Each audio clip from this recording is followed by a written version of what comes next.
अस्सलाम वालेकुम सिस्टर्स, कैसी हैं आप? अच्छा जी, डेली बेस पे ख़ातून खाना का सबसे मुश्किल जो क्वेश्चन होता है कि आज क्या पकाएं, जिसका कोई सवाल का जवाब नहीं दे सकता, तो उनको खुद ही सवाल का जवाब ढूंढना पड़ता है कि आज क्या पकाया जाए।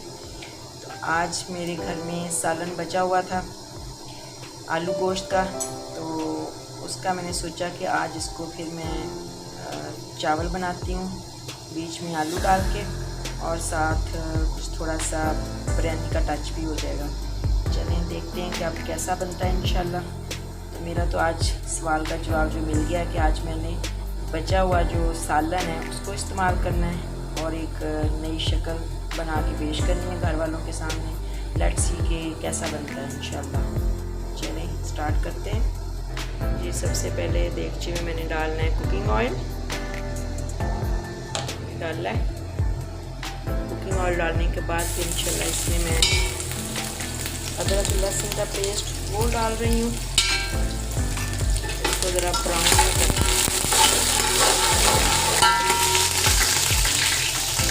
जब इस तरह का ब्राउन हो जाएगा तो उसमें मैंने प्याज डालनी है।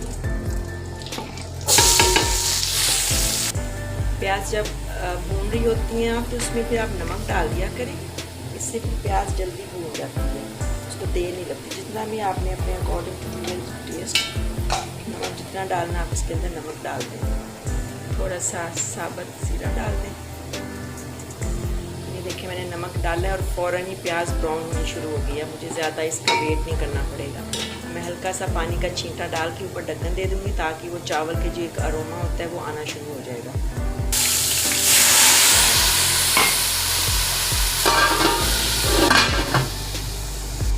तकरीबन 20-30 सेकंड के बाद मैं ढक्कन उठाऊंगी तो इससे भी ये कि एक अच्छी खुशबू आएगी।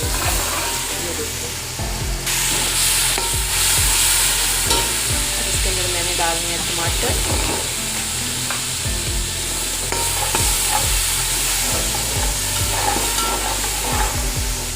ये रात का बचा हुआ सालन जो है ये मैं डालूंगी इसमें।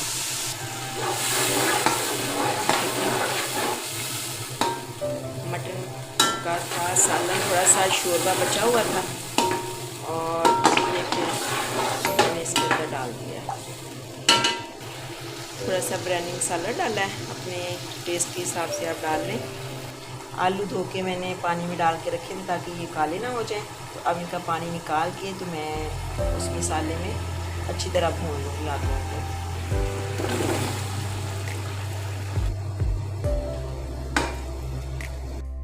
ये देखें इसमें पानी भी मैंने डाल दिया जितना मुझे अकॉर्डिंग टू राइस, जितना मुझे डालना था वो मैंने डाल लिया पानी भी, और इसके अंदर चावल भी मैंने डाल लिया। अब मैं पिसा हुआ मसाला डालूँ क्योंकि मेरे बच्चे जो हैं वो साबुत गरम मसाला नहीं पसंद करते, तो इसलिए मुझे पिसा हुआ डालना पड़ता है। जितना भी आपने डालना है वो डाल लें,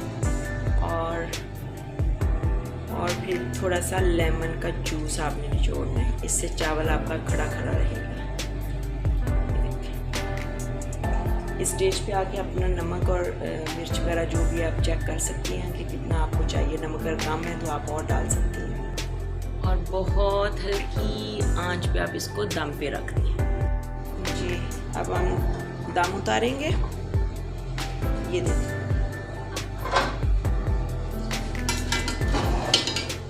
ये माशाल्लाह अकेला चावल इसको डिश आउट करती हूँ जी।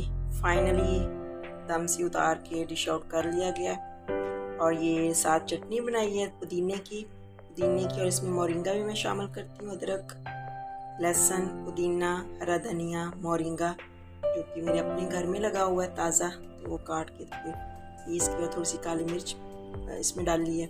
वो चटनी हो गई, चावल हो गए, और साथ स्वीट डिश में खीर हो गई, चावलों की, दूध की खीर। अल्हम्दुलिल्लाह आज का मेन्यू हमारा हो गया। आज का सवाल जो बहुत मुश्किल होता था कि आप पकाएं, तो आज उसका हल निकल आया है। तो ठीक है जी, अल्लाह ताला आपके लिए आसानियाँ पैदा करें और आपको आसानियाँ तकसीम करने की तौफीक अता फरमाए। आमीन। अल्लाह हाफ़िज़।